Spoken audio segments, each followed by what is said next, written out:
우리가 지금 마주하고 있는 여러 복합적인 위기 속에서요, SDX 재단에서 정말 담대한 제안을 하나 내놨습니다.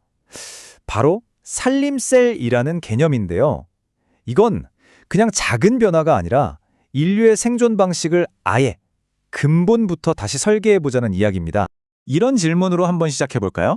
만약 우리가 너무나 당연하게 생각해왔던 지금의 이 삶의 방식이요, 사실은 유효기간이 거의 다 됐다면 어떨 것 같으세요? 지금부터 우리가 살펴볼 이야기는 바로 이 절박한 문제의식에서 출발합니다. 이게 더 이상 공상과학 소설에나 나오는 이야기가 아닙니다. 이 제안서에서는요, 놀랍게도 2025년 딱 한 해에만 전 세계 18개국에서 필수품 가격 폭등과 에너지 부족 때문에 대규모 생존 폭동이 일어났다고 경고하고 있어요. 그러니까 이제는 먹고 사는 문제 자체가 국가 시스템을 위협하는 그런 시대가 와버렸다는 겁니다. 자, 그리고 기후 파산이라는 개념도 나와요.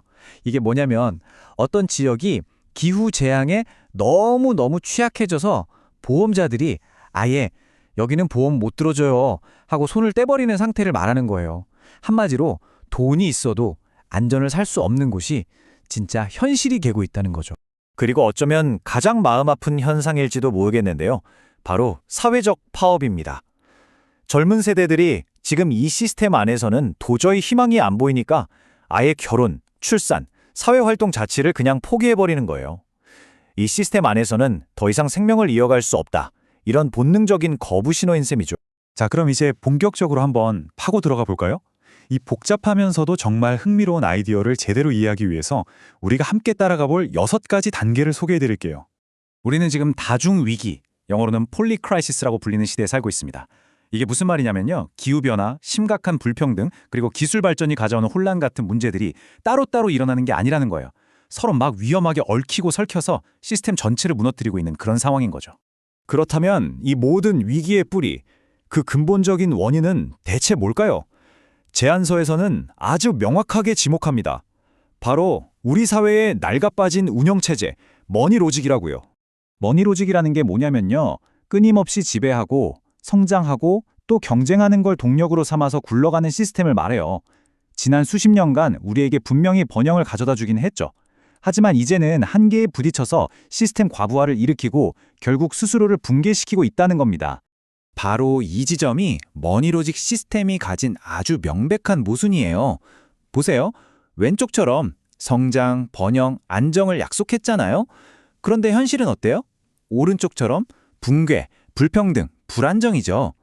이 약속과 현실 사이의 엄청난 괴리감, 이게 바로 우리가 마주한 위기의 본질이라고 할 수 있습니다. 자, 좋습니다. 이제 문제점은 충분히 알았으니까 해법으로 한번 넘어가 보죠. 드디어 이 분석의 가장 핵심적인 개념, 살림셀을 소개해드릴 시간입니다. 바로 이 그림이 살림셀 모델의 핵심 다이어그램이에요. 와, 처음 보면 좀 복잡해 보일 수 있는데요. 아주 간단하게 생각하면 이렇습니다. 국가라는 거대한 하나의 엔진에만 의존하는 게 아니라 그 옆에 지역 단위에서 스스로 돌아가는 수만 개의 작은 보조 엔진을 단다고 생각하시면 돼요. 자, 지금부터 이걸 하나하나 자세히 뜯어보겠습니다. 살림셀을 딱 한 문장으로 정의하면 이렇습니다. 에너지, 식량, 그리고 공동체 돌봄처럼 우리가 살아가는데 꼭 필요한 것들을 스스로 해결하도록 설계된 작고 분산된 인프라 단위예요. 그러니까 거대한 중앙 시스템에 모든 걸 맡기는 게 아니라 우리 동네, 우리 공동체에서부터 생존력과 회복 탄력성을 키워보자는 거죠. 자, 그럼 이 살림셀이라는 아이디어가 구체적으로는 어떻게 돌아가는 걸까요? 아주 흥미로운데요. 그 핵심에는 생존을 위한 3가지 기본 요소가 자리 잡고 있습니다. 모든 살림셀은요, 이 3개의 단단한 기둥 위에 세워진다고 보시면 됩니다. 자립을 위한 제로 베이직, 연결을 위한 어반 베이직, 그리고 마지막으로 의미를 위한 컬처 베이직, 바로 이 3가지입니다. 첫 번째 제로 베이직은요, 말 그대로 물리적인 생존의 토대입니다. 에너지나 식량, 물 같은 것들을 공동체 안에서 직접 생산하고 또 순환시키는 시스템을 갖추는 거예요. 목표는 아주 명확합니다. 생존에 들어가는 비용을 거의 0, 제로에 가깝게 만들자는 거죠. 두 번째, 어반 베이직은 살림셀이 그냥 고립된 시골 마을이 아니라 세상과 연결된 최첨단 공간이 되게 만들어주는 역할을 해요. 인공지능이나 원격 의료, 온라인 교육 같은 디지털 기술을 팍팍 활용해서 물리적으로는 멀리 떨어져 있어도 도시 수준의 현대적인 서비스를 마음껏 누릴 수 있게 하는 겁니다. 그리고 마지막, 컬처 베이직은 우리의 정신적인 또 사회적인 필요를 채워주는 아주 중요한 층입니다.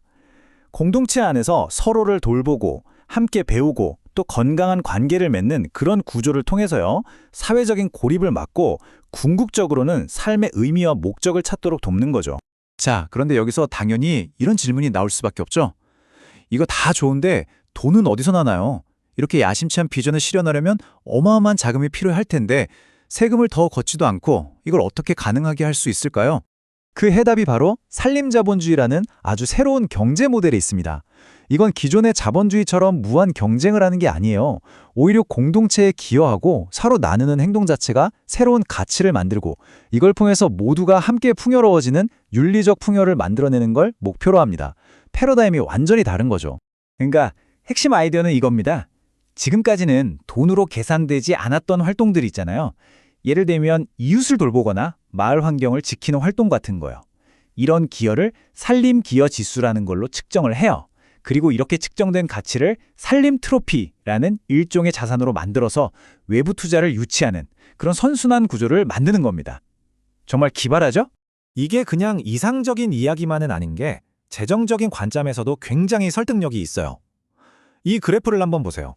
재난이 터진 뒤에 수습하느라 매년 200조 원을 쓰는 것보다 그 돈의 4분의 1인 50조 원만 미리 예방에 투자하는 게 훨씬 더 효율적이라는 계산이 나오는 거예요. 이건 단순히 돈을 아끼는 차원을 넘어서 사회적 비용을 미래를 위한 투자 자산으로 바꾸는 그런 발상의 전환인 셈입니다. 자, 이제 거의 다 왔습니다. 마지막으로 이 제안이 궁극적으로 꿈꾸는 거대한 비전, 그리고 새로운 사회 계약은 과연 어떤 모습일지 함께 살펴보겠습니다. 이 문장 하나에 모든 철학이 담겨 있는 것 같아요. 생존할 권리는 보호받을 권리에서 자신의 생존을 스스로 경영할 수 있는 역량으로 진화하고 있다. 이것이 바로 생존 주권이다.